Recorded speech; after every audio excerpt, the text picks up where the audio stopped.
नमस्कार दोस्तों, आपका लर्नर्स क्लासरूम यूट्यूब चैनल पे स्वागत है। तो बायोलॉजी की इस कक्षा में हम लोग आज न्यूक्लिक एसिड के बारे में पढ़ेंगे। यानी न्यूक्लिक एसिड के अंतर्गत डीएनए और आरएनए के बारे में हम लोग जानेंगे। तो आइए इसकी हम शुरुआत करते हैं। न्यूक्लिक एसिड जो होता है वो कोशिका में भी मुख्यतः वो केंद्रक के अंदर पाया जाता है और केंद्रक के बाहर भी कुछ जगहों पर पाया जाता है, लेकिन वो जो होता है मुख्यतः केंद्रक का पार्ट होता है न्यूक्लिक एसिड। तो न्यूक्लिक एसिड जो होते हैं वो मुख्यतः दो प्रकार के होते हैं, दो रूपों में मिलते हैं। एक को डीएनए कहते हैं और दूसरा को आरएनए कहते हैं। तो न्यूक्लिक एसिड मुख्यतः दो प्रकार के, डीएनए और आरएनए। अब न्यूक्लिक एसिड जो होते हैं वो बायोपॉलीमर्स होते हैं। तो बायोपॉलीमर्स होते हैं यानी डीएनए और आरएनए जो होते हैं वो बायोपॉलीमर्स होते हैं। तो हम लोग सबसे पहले जानेंगे कि बायोपॉलीमर्स क्या होते हैं। तो बायोपॉलीमर्स को समझने के लिए हम लोग पहले पॉलीमर को समझते हैं। पॉलीमर्स जो होते हैं वो मोनोमर्स से बने होते हैं। यानी आप ऐसे समझिए कि एक ही प्रकार के छोटे छोटे मॉलिक्यूल्स के मिलने से पॉलीमर्स का निर्माण होता है और उन छोटे छोटे मॉलिक्यूल्स को हम लोग मोनोमर कहते हैं। यानी मोनोमर्स के मिलने से पॉलीमर्स का निर्माण होता है। और ये जो बायोपॉलीमर्स होते हैं ये बायोलॉजिकली बने हुए होते हैं, यानी ये बॉडी के अंदर बनते हैं, शरीर के अंदर बनते हैं। इनको मैन मेड यानी किसी मनुष्य के द्वारा या लेबोरेटरी में इसको बनाया नहीं जा सकता है। तो बायोपॉलीमर्स जो होते हैं वो शरीर के अंदर बनते हैं और यह भी मोनोमर्स के बने होते हैं। तो बायोपॉलीमर्स जिस मोनोमर्स से बने होते हैं, यानी बायोपॉलीमर्स में हम लोग न्यूक्लिक एसिड के बारे में बात करेंगे। तो न्यूक्लिक एसिड यानी डीएनए और आरएनए जिस पॉलीमर्स से बने होते हैं उसे हम न्यूक्लियोटाइड्स कहते हैं। यानी जो डीएनए और आरएनए का निर्माण होता है वो न्यूक्लियोटाइड्स से ही होता है। यानी न्यूक्लियोटाइड्स ही जुड़ करके एक दूसरे से जुड़ करके डीएनए और आरएनए का निर्माण करते हैं। तो हम लोग न्यूक्लियोटाइड को बारीकी से देखेंगे। तो ये देखिए न्यूक्लियोटाइड जो होता है उसके मॉलिक्यूल्स कुछ इस प्रकार दिखते हैं। ये जो आपका यहाँ दिखाया गया है ये न्यूक्लियोटाइड के एक मॉलिक्यूल है। तो इसमें हम लोग देखते हैं कि तीन भाग होते हैं। न्यूक्लियोटाइड्स जो होता है वो तीन भागों में होता है, तीन पार्ट होता है। इसमें सबसे पहला पार्ट जो रेड कलर में दिखलाया गया है वो फॉस्फेट ग्रुप है। तो फॉस्फेट ग्रुप की संरचना कुछ इस प्रकार होती है। इसमें बीच में फास्फोरस होता है और 4 ऑक्सीजन के एटम होता है। यानी कि फास्फोरस जो होता है वो 4 ऑक्सीजन एटम से जुड़ा हुआ होता है, फॉस्फेट ग्रुप कहते हैं। तो इसमें ज़्यादा कुछ नहीं है। अब हम लोग अगले पे आते हैं, ये है शुगर। तो जनरली हम लोग जो शुगर लेते हैं तो उसमें जो शुगर के रूप में हम लोग ग्लूकोज लेते हैं उसमें 6 कार्बन एटम होता है। लेकिन जो न्यूक्लिक एसिड यानी डीएनए और आरएनए में जो शुगर पाया जाता है वो 5 कार्बन एटम के बने होते हैं और वो 2 प्रकार के होते हैं। वो 2 प्रकार के, इसमें जो शुगर पाया जाता है, इसके न्यूक्लियोटाइड में जो शुगर पाए जाते हैं वो 2 प्रकार के होते हैं। उसमें से जो पहला होता है वो इस प्रकार का होता है और दूसरा जो होता है वो इस प्रकार का होता है। अब इन दोनों में जो मुख्य अंतर होता है वो इसके कार्बन नंबर 2 पे होता है। यहाँ सबसे ऊपर में ऑक्सीजन होता है और ऑक्सीजन से जस्ट इधर यहाँ से हम लोग कार्बन का नोमेनक्लेचर करेंगे तो यहाँ पहला कार्बन यानी C1 C2 C3 C4 C5। तो ये नंबर कार्बन के नंबर को दर्शाता है। कार्बन नंबर 1, यहाँ carbon number 2, carbon number 3, carbon number 4 और कार्बन नंबर 5। तो इन दोनों शुगर में जो अंतर होता है वो मुख्यतः कार्बन नंबर 2 पे होता है। यहाँ देखिए ये कार्बन नंबर 2 पे और कार्बन नंबर 3 पे। तो एक प्रकार के कार्बन में क्या होता है कि C2 और C3 दोनों पे क्या होता है, C2 पे हाइड्रोजन होता है, H होता है, और C3 पे OH होता है। यानी C2 पे H और C3 पे OH। यहाँ C2 पे भी OH और C3 पे भी OH। यानी C2 और C3 पे OH और यहाँ C2 पे H और C3 पे OH, अल्कोहल और ये हाइड्रोजन। तो यहाँ देखिए C2 पे जहाँ जिस मॉलिक्यूल में जिस शुगर में C2 पे हाइड्रोजन है उसे हम डीऑक्सी राइबोस शुगर कहेंगे। यानी यहाँ पे एक ऑक्सीजन की कमी है इसलिए डीऑक्सी का मतलब होता है ऑक्सीजन हटा हुआ। तो यहाँ पे C3 पे अल्कोहल OH ग्रुप और C2 पे हाइड्रोजन। तो ऑक्सीजन की C2 पे एक ऑक्सीजन की कमी इसलिए इसका नाम पड़ता है डीऑक्सी राइबोस शुगर। यहाँ पे दोनों पे OH ग्रुप है इसलिए राइबोस शुगर। तो डीएनए जो होता है इसका फुल फॉर्म होता है डीऑक्सी राइबोज न्यूक्लिक एसिड, और आरएनए का जो फुल फॉर्म होता है वो राइबोज न्यूक्लिक एसिड। तो डीएनए में जो शुगर मौजूद होता है वो डीऑक्सी राइबोज शुगर होता है। डीएनए में जो मौजूद शुगर होता है वो डीऑक्सी राइबोज शुगर होता है, और आरएनए में जो शुगर मौजूद होता है वो राइबोज शुगर होता है। तो इस प्रकार हम लोग देखा है डीएनए में जो डीएनए और आरएनए का शुगर के बारे में देख लिए। अब इसमें जो तीसरा कंपोनेंट होता है इसके न्यूक्लियोटाइड में वो नाइट्रोजन बेस होता है। तो नाइट्रोजन बेस जो होता है वो, जैसे यहाँ पे इसके बीच में कार्बन था तो इसके बीच में नाइट्रोजन होता है, इसलिए इसको नाइट्रोजन बेस हम लोग कहते हैं। और यह मुख्यतः दो प्रकार के होते हैं। उसमें से जो पहला होता है वो सिंगल रिंग स्ट्रक्चर का होता है, और दूसरा जो होता है वो डबल रिंग स्ट्रक्चर का होता है, यानी सिंगल रिंग और डबल रिंग। तो सिंगल रिंग स्ट्रक्चर वाले जो नाइट्रोजन बेसेस होते हैं उसको पिरिडीमीन्स हम लोग कहते हैं, उसको क्या कहते हैं, पिरिडीमीन्स। और डबल रिंग स्ट्रक्चर वाले जो नाइट्रोजन बेसेस होते हैं उसको प्यूरिन्स कहते हैं। तो हम लोगों ने देखा कि न्यूक्लियोटाइड 3 चीज़ों से मिलकर के बना होता है, जिसमें सबसे पहले फॉस्फेट के बीच में फास्फोरस होता है, और ये 4 का ऑक्सीजन एटम से अटैच होते हैं।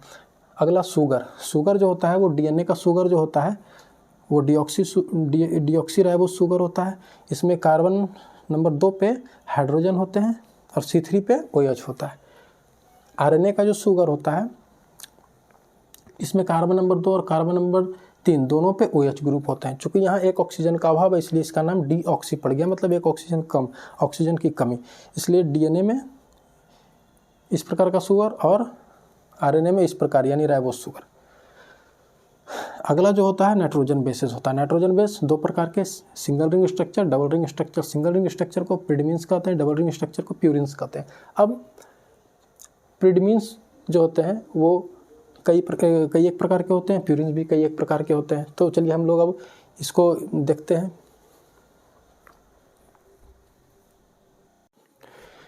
अब हम लोग डीएनए और आरएनए में मौजूद विभिन्न प्रकार के नाइट्रोजन बेसेस को देखेंगे। तो जैसा कि हम लोगों ने देखा कि जो नाइट्रोजन बेसेस होते हैं वो 2 प्रकार के होते हैं, सिंगल रिंग स्ट्रक्चर और double ring structure. Single ring structure वाले नाइट्रोजन बेसेस को हम लोग पिरिमिडीन कहते हैं।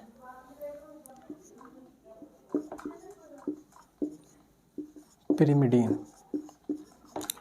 और डबल रिंग स्ट्रक्चर वाले नाइट्रोजन बेसेस को हम लोग प्यूरिन कहते हैं। तो नाइट्रोजन बेसिस 2 प्रकार के, सिंगल रिंग स्ट्रक्चर और double ring structure. Single ring structure वाले नाइट्रोजन बेसिस को पिरिडीमीन कहते हैं, और डबल रिंग स्ट्रक्चर वाले नाइट्रोजन बेसिस को हम लोग प्यूरिन्स कहते हैं। तो पिरिडीमीन जो होते हैं वो 3 प्रकार के होते हैं। पिरिडीमीन्स जो होते हैं वो 3 प्रकार के होते हैं। तो पहला थाइमिन, दूसरा साइटोसिन और तीसरा यूरेसिल। और प्यूरिन्स जो होते हैं डबल रिंग वाले होते हैं, और इसके अंतर्गत एडेनिन और गुआनिन आते हैं। तो हम लोगों ने देखा कि सिंगल रिंग स्ट्रक्चर में 3 आते हैं, TCU, और डबल रिंग स्ट्रक्चर वाले में AG आते हैं। इसको याद हम लोग इस प्रकार से रख सकते हैं कि जैसे TCS जो ऑनलाइन एग्जाम कंडक्ट करवाती है, तो इस वर्ड की मदद से हम लोग सिंगल रिंग वाले स्ट्रक्चर को हम लोग याद रख सकते हैं। जैसे TCS, तो T से थाइमिन, C से साइटोसिन और S फॉर सिंगल रिंग, ठीक ना। तो TCS मतलब T से थाइमिन, C से साइटोसिन और S से सिंगल रिंग स्ट्रक्चर। और एक यूरेसिल जो होता है ये आरएनए में होता है, और जबकि थाइमिन जो होता है वो डीएनए में होता है। अंतर है, डीएनए में थाइमिन होगा और आरएनए में यूरेसिल होगा। प्यूरिन्स, इसको हम लोग इस प्रकार याद रख सकते हैं, AG। तो AG शब्द का प्रयोग पति पत्नी एक दूसरे के लिए करते हैं, चूँकि वो लोग कपल होते हैं यानी डबल होते हैं। तो डबल रिंग स्ट्रक्चर में AG आएगा, A फॉर एडेनिन और G फॉर ग्वानिन। अब जैसा कि मैंने बताया कि यूरेसिल जो होता है वो सिर्फ आरएनए में होता है, और थाइमिन जो होता है वो डीएनए में होता है। तो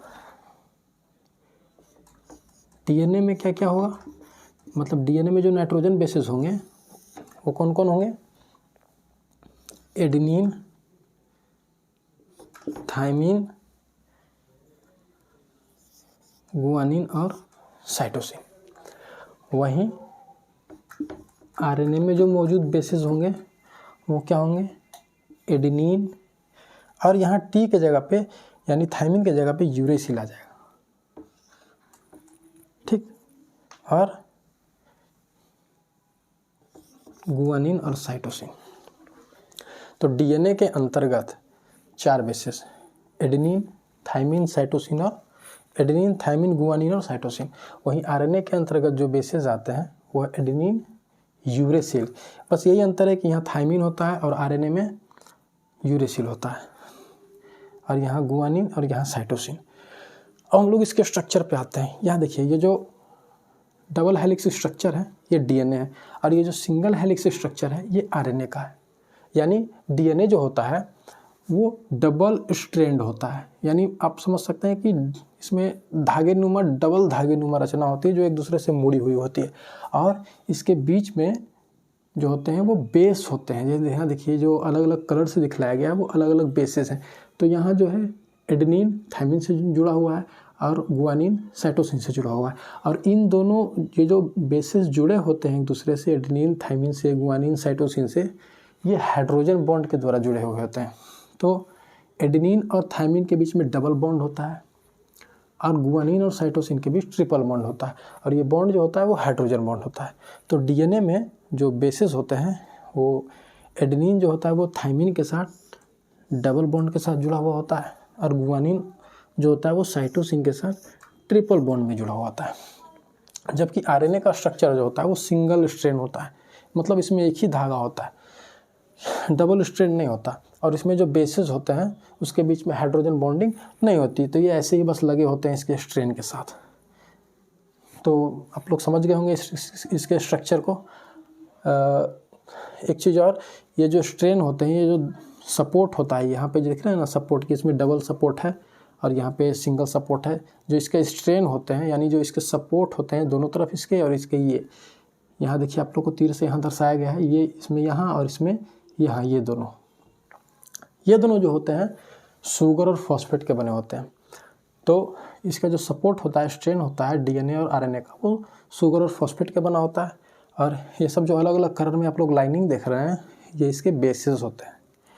तो डीएनए में इस प्रकार और आरएनए में इस प्रकार। यहाँ तक आप लोग को समझ में आ गया होगा।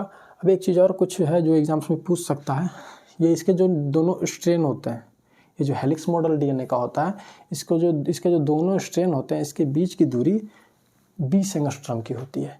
20 एंगस्ट्रॉम इन दोनों स्ट्रेन के बीच की दूरी होती है, यानी 1 angstrom is equals to 10⁻⁻10 metre होता है। और इसके एक कॉलम में यहाँ से यहाँ लगभग 10 हाइड्रोजन बॉन्ड होते हैं, मतलब 10 हाइड्रोजन बॉन्ड के द्वारा बेसेस जुड़े होते हैं, और यहाँ से यहाँ लगभग 10 हाइड्रोजन बॉन्ड होते हैं, और इन दोनों के बीच की दूरी 34 एंगस्ट्रॉम होती है। तो आप लोग फोटो से यहाँ चित्र जो ड्रॉ किया हुआ उससे समझ सकते हैं कि इन दोनों हेलिक्स के बीच, हेलिक्स के जो स्ट्रेन है दोनों, उसके बीच 20 एंगस्ट्रॉम की दूरी है, और यहाँ से यहाँ जिसमें लगभग 10 हाइड्रोजन बॉन्ड आते हैं वो 34 एंगस्ट्रॉम की दूरी है, और 1 एंगस्ट्रॉम बराबर 10⁻⁻10 मीटर होता है। इसका जो डीएनए का जो डबल हेलिक्स मॉडल है, यानी कि डबल स्ट्रैंड मॉडल है, ये दुनिया को बताया, दुनिया के सामने जो जिस वैज्ञानिक ने रखा था, बताया था दुनिया को डीएनए के डबल हेलिक्स मॉडल को, उनका नाम है वाटसन एवं क्रिक। यानी वाटसन एंड क्रिक ने डीएनए का डबल हेलिक्स स्ट्रक्चर को बताया था, और वाटसन एंड क्रिक के इस खोज के कारण उनको नोबेल प्राइज़ भी मिला था। तो हम लोगों ने कोशिका के अंदर एक डीएनए से दूसरे डीएनए का निर्माण होता है। कोशिका के अंदर एक डीएनए से दूसरे डीएनए का निर्माण होता है, यानी कोशिका के जो केंद्रक होता है उसमें डीएनए का कॉपी बनता है। डीएनए यानी एक डीएनए से दूसरा डीएनए तैयार होता है। तो डीएनए से एक डीएनए से दूसरा डीएनए बनने का जो प्रक्रिया है, यह रिप्लिकेशन कहलाता है।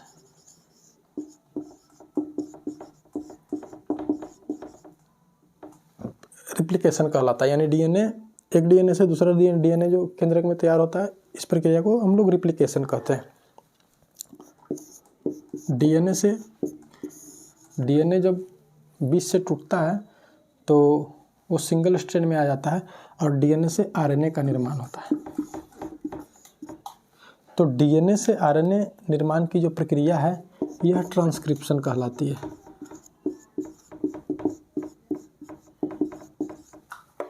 और इसका उल्टा भी होता है, यानी आरएनए से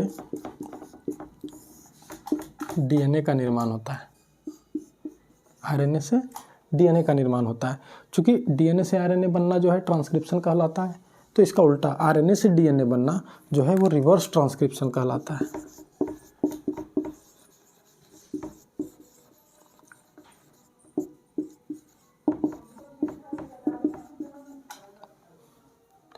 और फिर आरएनए से जो होता है वो प्रोटीन का निर्माण होता है। आरएनए फर्दर प्रोटीन का निर्माण होता है। तो आरएनए से प्रोटीन निर्माण की जो प्रक्रिया होती है वो ट्रांसलेशन कहलाती है। तो 4 तरह के वर्ड हैं। रिप्लिकेशन मतलब डीएनए से डीएनए का निर्माण, एक डीएनए से दूसरे डीएनए का निर्माण। ट्रांसक्रिप्शन डीएनए से आरएनए का निर्माण। रिवर्स ट्रांसक्रिप्शन आरएनए से डीएनए का निर्माण। और आरएनए से फिर प्रोटीन का निर्माण ट्रांसलेशन कहलाता है। तो डीएनए जो होता है वो कहाँ कहाँ मौजूद होता है? तो सबसे पहले तो केंद्रक में मौजूद होता है। केंद्रक में गुणसूत्र होते हैं, उसमें वो मौजूद होता है डीएनए। तो केंद्रक के अलावा जो डीएनए होता है वो माइटोकॉन्ड्रिया में होता है और लवक में पाया जाता है। तो डीएनए मुख्यतः कोशिका के 3 अंगों में पाए जाते हैं। और डीएनए का जो ये डबल हेलिक्स स्ट्रक्चर है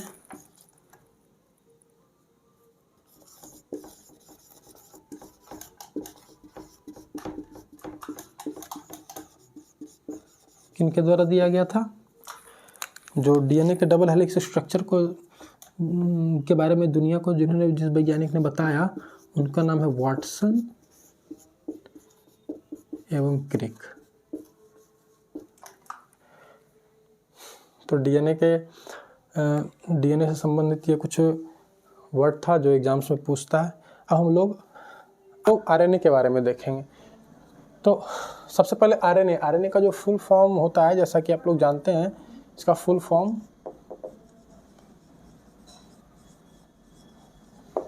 राइबोन्यूक्लिक एसिड होता है। और आरएनए जो होता है वो 3 प्रकार का होता है। तो सबसे पहला जो है वो मैसेंजर आरएनए यानी संदेशवाहक आरएनए, दूसरा ट्रांसफर आरएनए और तीसरा जो होता है वो राइबोसोमल आरएनए होता है। तो 3 प्रकार के आरएनए होते हैं। अब एक एक करके हम इन तीनों का कार्य देखेंगे कि ये तीनों का क्या क्या कार्य होता है।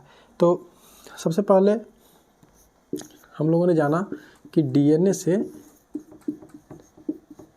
आरएनए का निर्माण होता है, यानी डीएनए से आरएनए बनता है और इस प्रक्रिया को हम लोग ट्रांसक्रिप्शन कहते हैं। तो ट्रांसक्रिप्शन के द्वारा डीएनए से आरएनए कन्वर्ट होता है, डीएनए से आरएनए का निर्माण होता है और इसी प्रक्रिया के द्वारा ये जो 3 आरएनए होते हैं वो बनते हैं। तो जिसमें से जो सबसे पहला आरएनए होता है, अब ये प्रक्रिया जो होता है वो कोशिका के केंद्रक में होता है। यानी डीएनए से आरएनए का टूटना यानी डीएनए से आरएनए का निर्माण कोशिका के केंद्रक में होता है। अब केंद्रक में जब एमआरएनए बन गया तो वो उसमें से बाहर निकला और राइबोसोम्स पे जा कर के लग जाता है। जैसा कि हम जानते हैं कि प्रोटीन निर्माण राइबोसोम पे होता है, तो आरएनए जो होता है एमआरएनए वो जा कर के राइबोसोम्स पे लग जाता है। अब एमआरएनए जो होता है इसमें विभिन्न प्रकार की सूचनाएं होती है, इन्फॉर्मेशन होता है। किस प्रकार का इन्फॉर्मेशन होता है? इसमें विभिन्न प्रकार की सूचनाएं होती है, मतलब प्रोटीन निर्माण से संबंधित विभिन्न प्रकार की सूचनाएं इसमें संग्रहित होती है, इंस्ट्रक्शंस इसमें मौजूद होते हैं। एमिनो एसिड, किस प्रकार के एमिनो एसिड का कलेक्शन करना है, किस प्रकार के एमिनो एसिड से प्रोटीन का निर्माण करना है, इत्यादि सूचनाएं जो होता है वो एमआरएनए में संग्रहित होता है। तो ये सूचना लेकर के आता है। अब इसी सूचना के आधार पे टीआरएनए, इसी सूचना के आधार पे मतलब एमआरएनए में जो संचित सूचना है उसी के आधार पे टीआरएनए जो है वो क्या करता है कि साइटोप्लाज्म में बाहर से जो हम लोग खाना खाते हैं उसमें विभिन्न प्रकार के एमिनो एसिड, पाचन के द्वारा एमिनो एसिड का निर्माण होता है। हम भोजन करते हैं वो एमिनो एसिड में टूटता है, तो एमिनो एसिड जो है वो कोशिका के अंदर जाता है, उसके साइटोप्लाज्म में मौजूद होता है। अब उसी साइटोप्लाज्म में मौजूद एमिनो एसिड को mRNA की सूचना के आधार पे tRNA कलेक्ट करता है और उस कलेक्ट करके उसको राइबोसोम्स पे लाता है। मतलब एमिनो एसिड को संग्रह कर